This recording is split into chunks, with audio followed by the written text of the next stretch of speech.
This is your warning. Turn off the lights, close your eyes, and don't expect to sleep. These aren't stories meant to be watched. They're meant to be felt.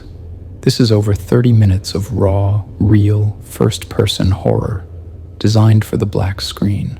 No distractions, just your imagination, and the fear creeping in with every word. I worked at one of those nearly dead malls during high school. You know the kind. Half the stores closed, echoey food court, the overhead lights buzzing like flies. It was the type of place where time didn't feel real. On my breaks, I'd sit across from the old photo booth tucked in the far corner of the food court. No one ever really used it anymore, but somehow it still worked. The vinyl on the seat inside was cracked, and the curtains looked like they'd survived 3 decades of teenage breakups and awkward selfies. I was eating a sad slice of pizza one afternoon when I heard the machine click. That loud, unmistakable ka-chunk of the shutter going off. I looked up, expecting to see some bored kid goofing off inside. But the booth was empty. Still the sound whirred again, and a photo strip slid out the side.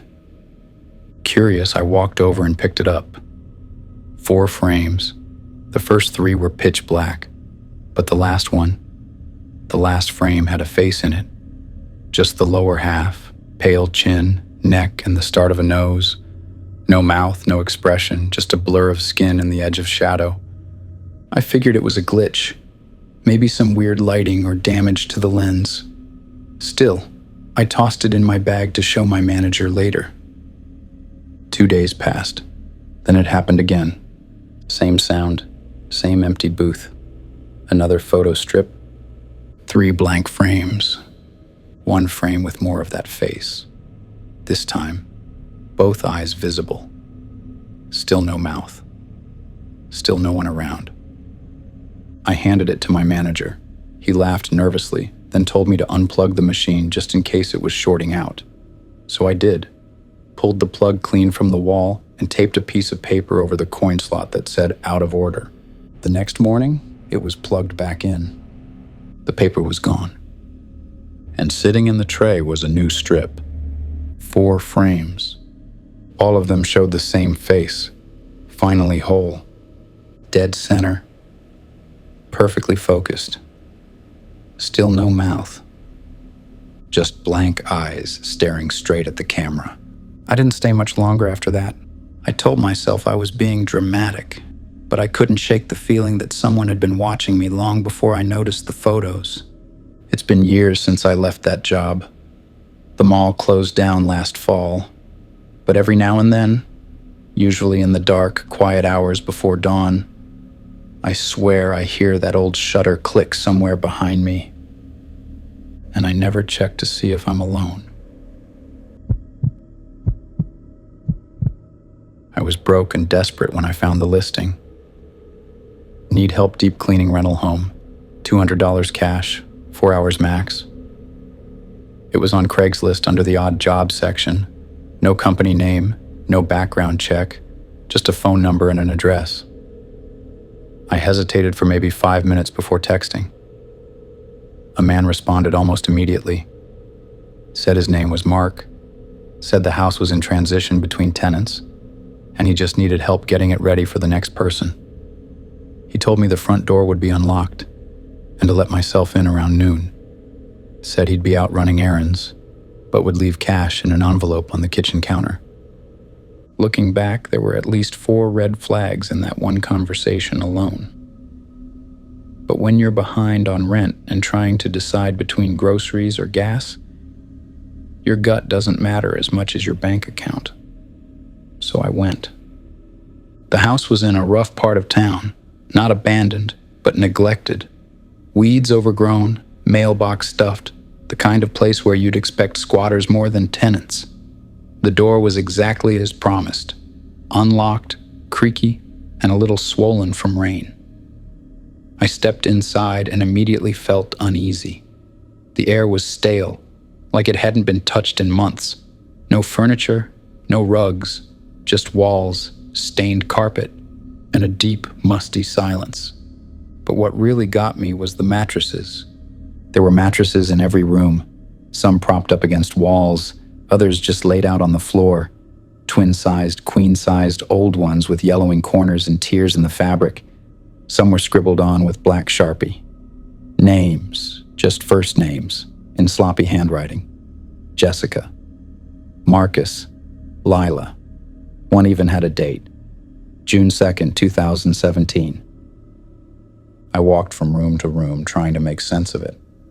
It didn't feel like a hoarder's house. It didn't feel like a rental either. It felt prepared, staged, like whoever lived here before had a specific purpose for the way things were laid out. I was halfway through the kitchen when I noticed the door to the basement. It was padlocked. The metal was scratched up like someone had tried to force it open or remove it recently. A thick chain hung loosely through the handle, but it looked like it had been hastily set aside. That's when I heard movement. Just a soft scuff from below, like someone shifting weight on concrete. I froze. It could have been a pipe, could have been settling wood, or it could have been someone waiting. I didn't call out. I didn't investigate. I walked straight out the door, got in my car, and drove away without looking back. I never texted Mark again. He never followed up. A week later, I saw a headline on my news feed. Something about a house being raided by police after a tip led them to a string of disappearances. I clicked out of curiosity. It was the same block, same house. Photos showed the same warped porch and sagging gutters. Authorities found several mattresses, chains, zip ties, and stolen IDs. The most disturbing part? In the basement, behind a false wall, they uncovered a small crawl space lined with insulation and rigged with old camera mounts. Recording equipment pointed at where the mattresses used to be. The man arrested was older than I expected. Late 60s, gray beard, soft face. The kind of guy you wouldn't look twice at in public.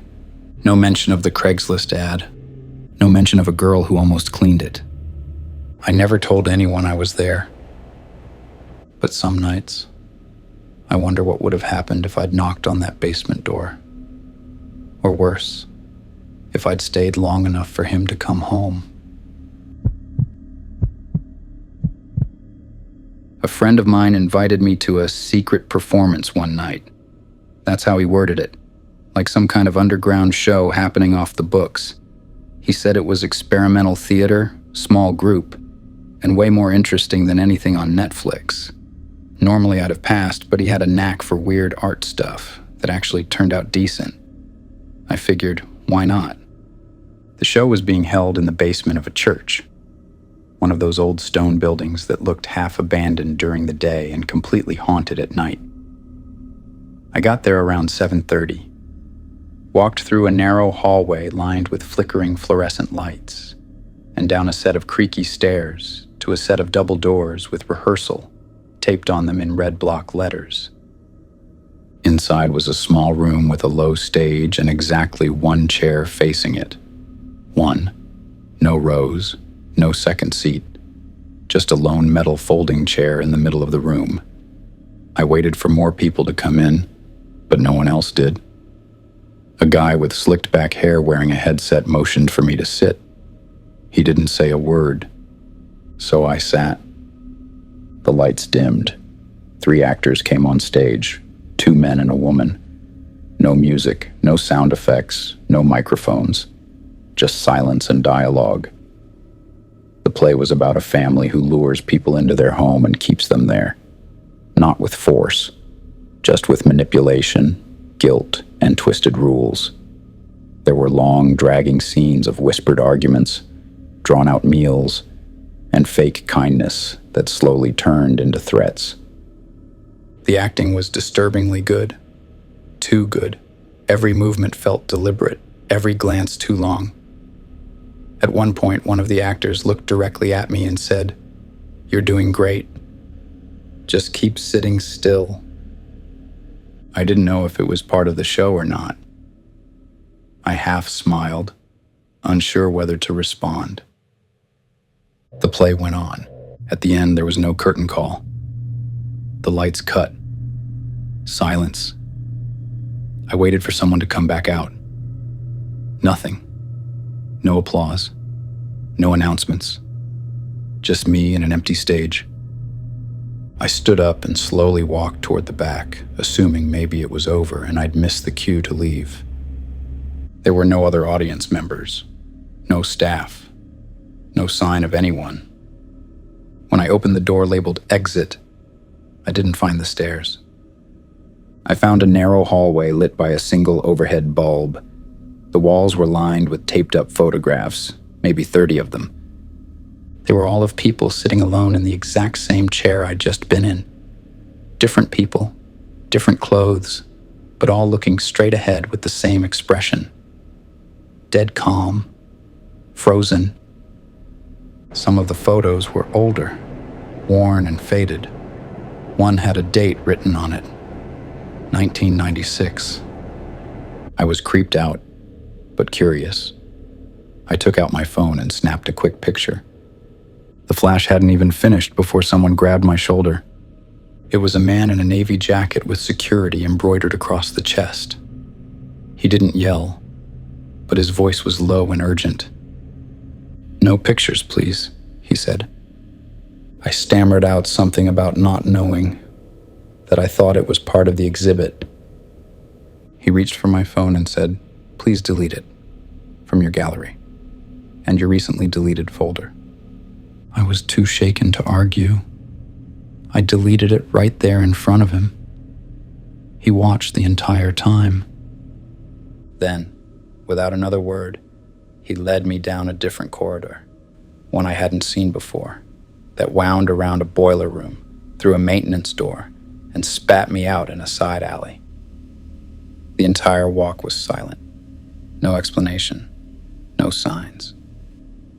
When I walked around the building to the front, it looked locked up. No lights on, like nothing had happened.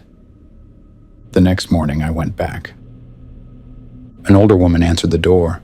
She wore a floral apron and had rollers in her hair. I asked if she knew anything about a performance in the basement the night before. She looked at me like I'd just asked her if aliens had landed on the roof. "We haven't held anything down there in years," she said. "The basement's been closed off since the furnace leak. Condemned, technically. No one's allowed down there." That was it.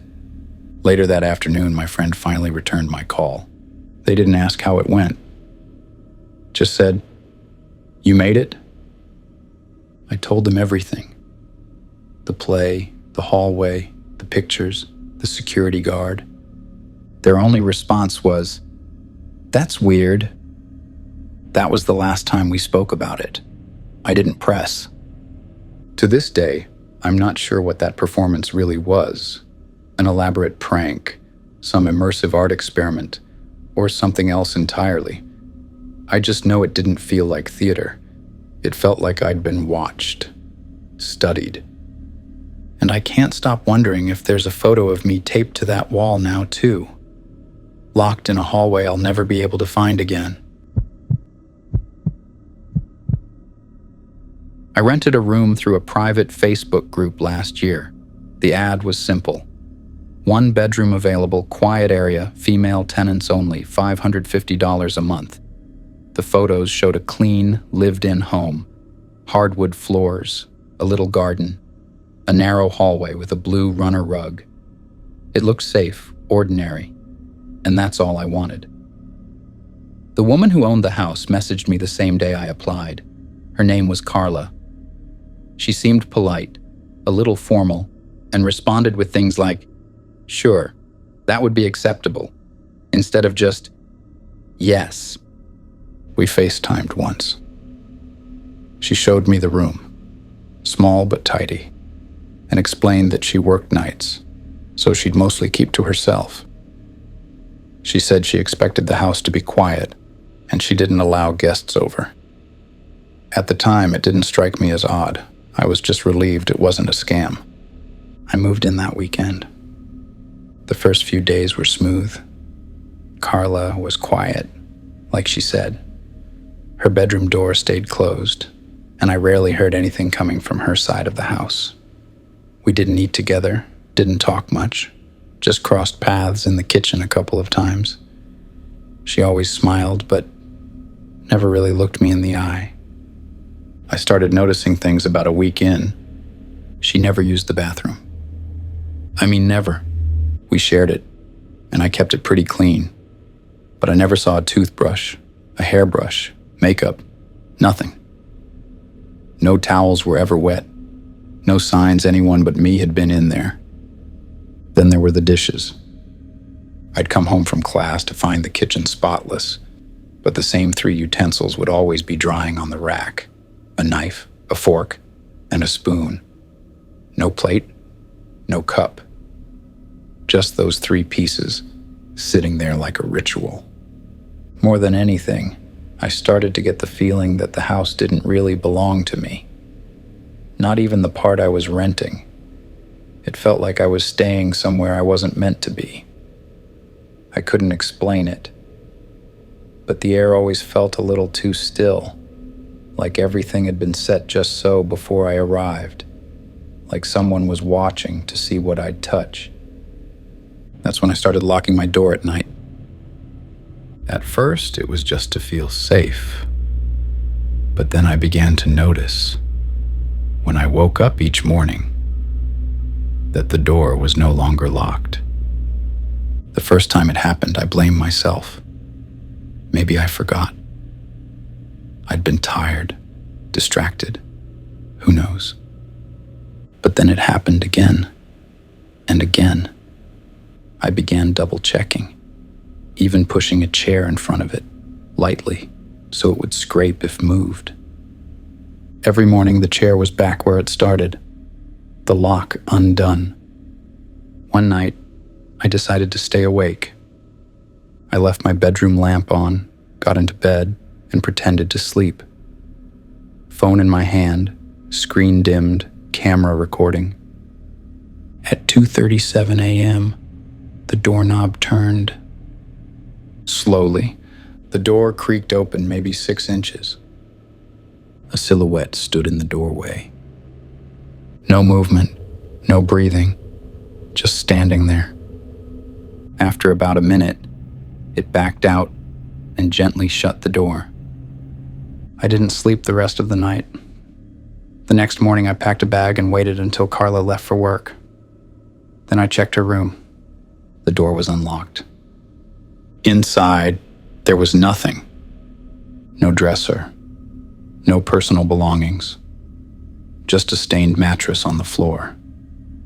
In the corner, half hidden behind an old nightstand, was a small black object tucked inside the air vent. A camera. I didn't take it. I didn't call her.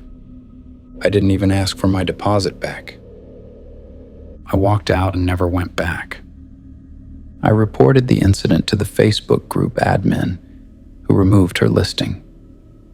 I even went to the police, but there wasn't much they could do. No solid evidence, no lasting injuries. Just a camera and a feeling that something deeply wrong had been happening in that house long before I showed up. A month later, I saw the same photos from her listing reposted in another group, this time under a new name. Different phone number, same blue runner in the hallway, same promise of a quiet house and no guests.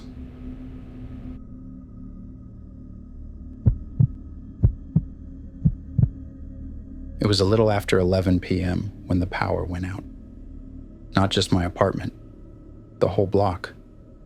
I could tell because the streetlights flicked off at the same time, and the faint glow of televisions and bedroom lamps in the neighboring windows vanished in one synchronized breath.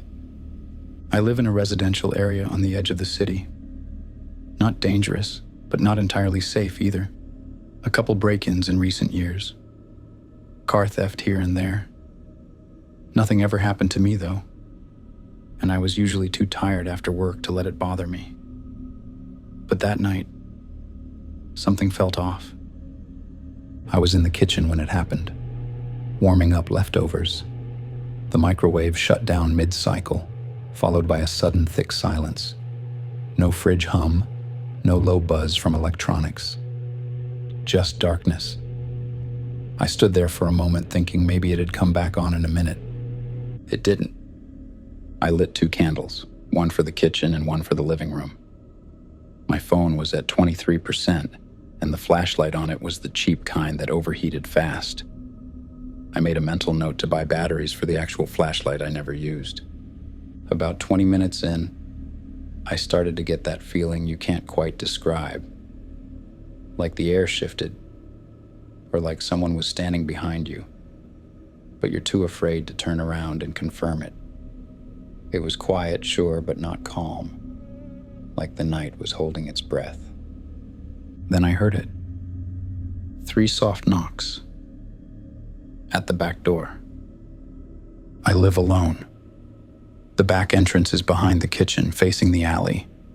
No reason for anyone to use it, especially at night. No friends were dropping by, no packages, nothing.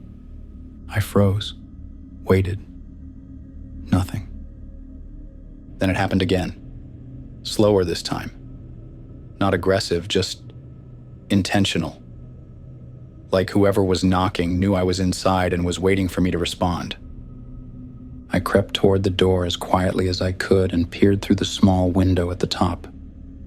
There was a man standing just outside, tall, still, wearing what looked like a gray hoodie. No flashlight, no phone, no bag, just him. Standing in total darkness, his face tilted slightly toward the glass. I didn't say anything. I didn't knock back. I just stood there, not even daring to breathe. After maybe 30 seconds, he turned and walked around the side of the house, toward the front. I backed away from the door and grabbed my phone. Called 911 immediately. The dispatcher told me officers were nearby and asked if he had tried to get in. I told her no, just knocking. But that he hadn't said anything, and that he didn't look like someone who got lost. A few minutes passed. Then came a knock at the side door, the one near the kitchen, opposite the hallway that leads to my bedroom. Same rhythm. 3 knocks. I didn't look. Another knock, this time at the front door. Louder. Then silence again. I was still on the line with dispatch when I heard the unmistakable sound of my front door handle turning. Slow, steady, testing the lock. It didn't open, thankfully. When the officers finally arrived, about 8 minutes later, they swept the perimeter but didn't find anyone. One of them walked the alley and said they found footprints, but they stopped halfway down and turned off into the brush. He hadn't arrived by car. No tire tracks. They asked if I wanted to file a report. I did. The next morning, the power was still out, but sitting on my front porch was a folded piece of paper tucked under a rock. Written in blue pen, in careful block letters, were the words, "Wait until the lights go out." There was no name, no threat, just that single sentence. I haven't seen the man since, and the power's only gone out once since then.